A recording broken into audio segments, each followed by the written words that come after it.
Good morning. In this video, we are going to discuss a very important thing, that is the applications of friction.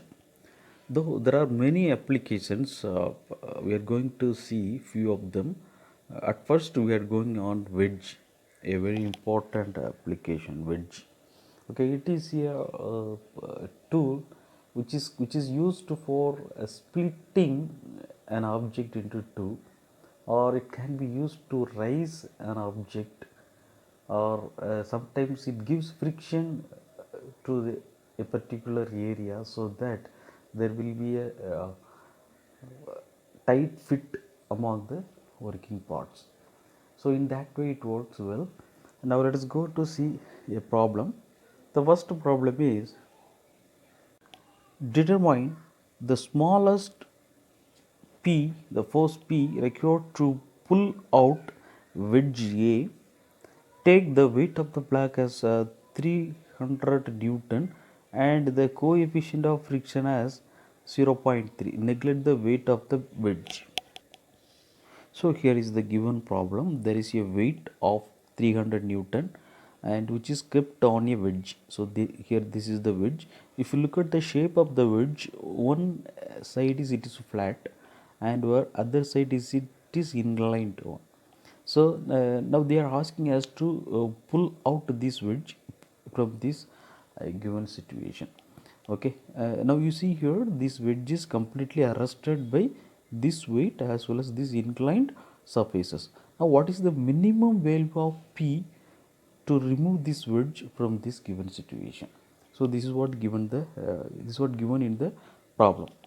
And the first step is drawing the free body diagram. Okay, there are two objects, one is the block as well as the wedge, and first let me take the block and I am going to draw the free body diagram for this one. When you take out this body, or when you free this body, we have to consider all the associated forces in it. Okay, the first one is the weight of this block, which is nothing but 300 Newton. Then you see here this block is in contact with this vertical wall, so there will be a normal reaction. Okay, and here you have coefficient of friction is also there, so there will be a friction. So first one is a weight, normal reaction, then friction, and here also you have a contact between wedge and block, so there will be a normal reaction, moreover there is a friction. So this is what here it is represented, W weight of the block and normal reaction, friction. Here also you will have normal reaction and friction. Now if you look at the direction of these forces, which are very important, you just see that here the weight is always downward. Similarly, this is the normal reaction given by the wall, so this is the direction of it, and here is the direction of the normal reaction by the wedge to the block. Now let us go for the friction. Okay, now let us understand the direction of friction, okay, which is very important thing in the case of wedge. Now I'm going to just separate this one, block as well as wedge, and if you look at the direction, when I apply a force P at wedge here, this wedge will move in this direction. So this is the direction of the movement of the wedge. But you see here there is a relative motion between these two objects, so the block has to move in this direction.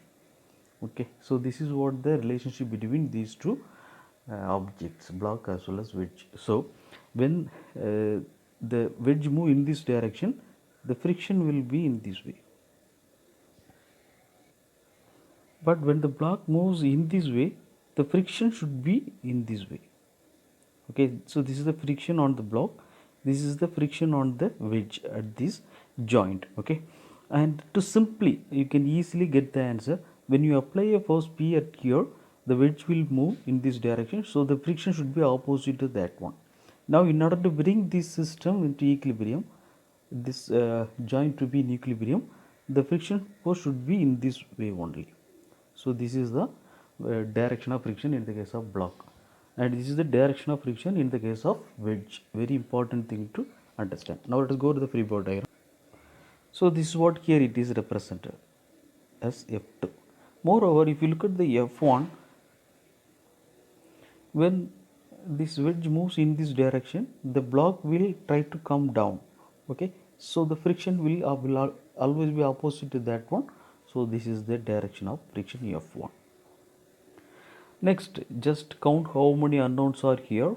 Here F1 N1 and F2 N2. Totally there are 4 unknowns. So you need minimum 4 equations to find these 4 unknowns. Okay. The only known value is the weight, which is 300 Newton.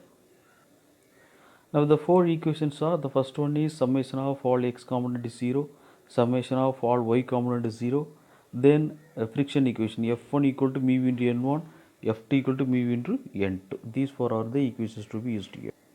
Now use the first equilibrium equation, that is summation of all x component is 0. If you look at here, there are 2 x component forces, one is N1 and another one is F2, and N1 is positive and F2 is negative. So this equation will become like N1 minus F2, and from this one I can get the answer for N1, which is N1 equal to F2. Let me take this one as equation number 1. The next equation is summation of all y component is 0. If you go to this case, there are 3 y direction forces. One is the weight, which is minus. The next one is N2, which is going upward, so here it is plus. Moreover, F1 is also plus. Now this equation becomes like N2 plus F1 minus W equal to 0. Now N2 plus F1, which is equal to W. Let me take this one as equation number 2. Again, F1 can be written as mu into N1. Similarly, F2 can be written as mu into N2. Now just substitute this F2 into this equation. So this will become like N1 equal to mu into N2. Okay, and in the place of F1, substitute this N1. Okay, mu into N2. So it becomes like F1 equal to mu square into N2. Okay, substitute this F1 into this second equation. So that will become like N2 plus mu square N2 equal to W. From this one, take N2 out. So 1 plus mu square equal to W. Now N2 is equal to W by 1 plus mu square.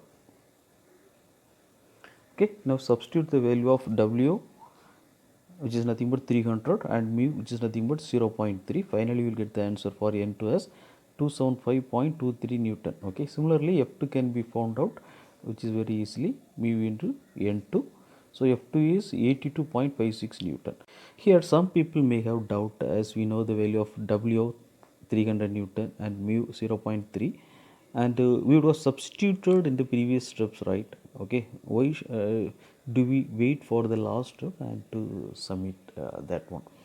My kind advice is, there are 2 reasons I will tell you that don't submit this W into these previous steps, because it will give some calculation error. First thing. Second thing, when you have this general formula, okay, you can apply this general formula for any input value for this W and mu. Okay, here the input is now 100, now 300. Suppose if the input changes from 400 or 200, then if you have this general formula, this is sufficient for you to find the value. Okay, someone may go for programming using C program or some C++ or Java, etc. Okay, and this formula will help you to get the answer for that. So it is always best to go for this general formula, then substitute the values, finally get the answer. Now the second object is the wedge. Now let us look at the forces acting on the wedge. First one is P. There is no weight, it is given in the problem, so we should not consider the weight. The next one is, here is the contact, so N2 will be there. Here is also contact, so N3 will also be there. Moreover, when I move this wedge, there will be friction in this way. Similarly, here also I have the friction. Now let us go and draw the free body diagram. So here is the free body diagram, P value and N2 F2 and N3, here you have F3. So this one is the F3, and you see here these 2 forces are neither parallel to x axis nor parallel to y axis, so it has to be resolved. Now we need angle. Okay, here this theta, here it is nothing but this value, it is 15 degree. Now so here it is 15 degree, because this 15 degree is nothing but it is the angle between this horizontal direction as well as this inclined one. Okay, similarly here also this is the horizontal one, here is the inclined one, so here this theta can be taken as 15 degree. Now let us go and check about this one. Okay, so this is a simple triangle. So this is the inclined plane and this is the horizontal surface, and this one is the n3. Now I want to find the angle between this y axis as well as this n3, this angle theta. If you consider the triangle ABC, okay, here it is 15 degree, so here it should be 90 degree, and now this angle is nothing but 75 degree. Okay, but if you consider this triangle, that is BCD, okay, this is also one of the right angle triangle, those this angle should be always 90. Okay, here you know the value 75 degree. Okay, so the remaining angle here it should be, it's nothing but this 15 degree only. So this is what here it is written separately. Okay, ABD, here this angle should be 75 degree. Similarly BDC means here this angle should be now 15 degree. So from this triangle, this angle should be now 15 degree only. Okay, just resolve this one along x direction, one along y direction. Now you can apply the formula. Since in this free body diagram there are only three unknowns P, N3 and F3. Okay, I am going to use three equations. The first equation is again summation of f of x equal to 0. The steps to be followed similar to the previous one. You have to add all the x component and take that one as equation number 1.